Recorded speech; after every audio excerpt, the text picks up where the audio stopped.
Welcome to 5 Minutes with Robert Adams, where I share my findings from the Bible about the end time, and especially that which concerns the return of Jesus. This is episode 1. There are many prophetic statements in the Bible that concern the second coming of Christ. A large proportion of them concentrate on a confined period just before Jesus comes back. The coming time just before the second coming of Christ is going to be a difficult time for many on the earth.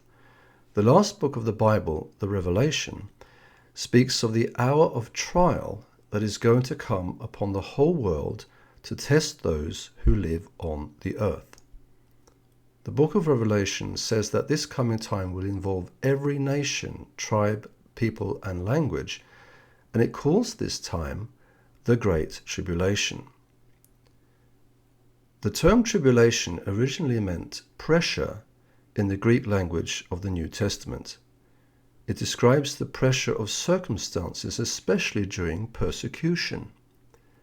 Jesus referred to this when he spoke to his disciples about the future in Matthew's Gospel.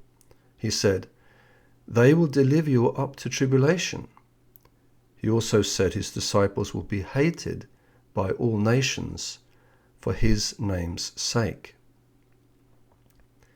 Later on in the same discourse, Jesus mentioned the coming period of great tribulation. He said, "Then there will be great tribulation, such as has not been since the beginning of the world until this time, no, nor ever shall be." Jesus went on to say that immediately after the tribulation of those days, he will be seen coming on the clouds of the sky with power and great glory. When we go back to the beginning of Christ's end-time discourse, we see that he mentioned the coming of false messiahs as well as wars, famines, and earthquakes. Then he said all these are the beginning of birth pains. This shows us that when Jesus went on to talk about the Great Tribulation later in the discourse, he was comparing this period to a woman's last rigorous birth pains. There will be widespread religious seduction, escalating conflict, severe catastrophes, and massive destruction across the globe. Jesus explained that these birth pains would happen just prior to his return, which he said would be very visible. Here are his own words. "Immediately after the tribulation of those days, the sun will be darkened, and the moon will not give its light. The stars will fall from heaven, and the powers of the heavens will be shaken. Then the sign of the Son of Man will appear in heaven, and then all the tribes of the earth will mourn, and they will see the Son of Man coming on the clouds of heaven with power and great glory." Jesus said that his return will mark the beginning of another age, which in the Gospel of Mark he called the age to come. In the Gospel of Matthew he called the future transition from the present age the regeneration.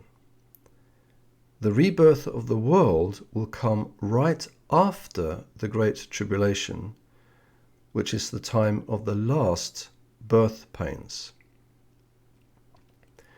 The Great Tribulation will be a time full of divine acts of judgment. God is going to judge evil on the earth. When ungodliness has fully ripened, then judgment will come. It is my opinion the main part of the book of Revelation describes God's judgments in the coming tribulation period. He will allow plagues to wreak havoc. Among the things that are going to happen will be fires that destroy vast areas, contamination that causes the death of numerous sea creatures, the destruction of many ships by huge tsunamis, and fresh water sources that become poisonous. Through everything that is going to happen, we are told that God will call people to repentance and salvation before it is too late. What you have just heard is based on an excerpt of a book I have written called the Approaching Apocalypse. You can get information about this book from my website at lastdaysdetectivepublications.com. Thank you for listening.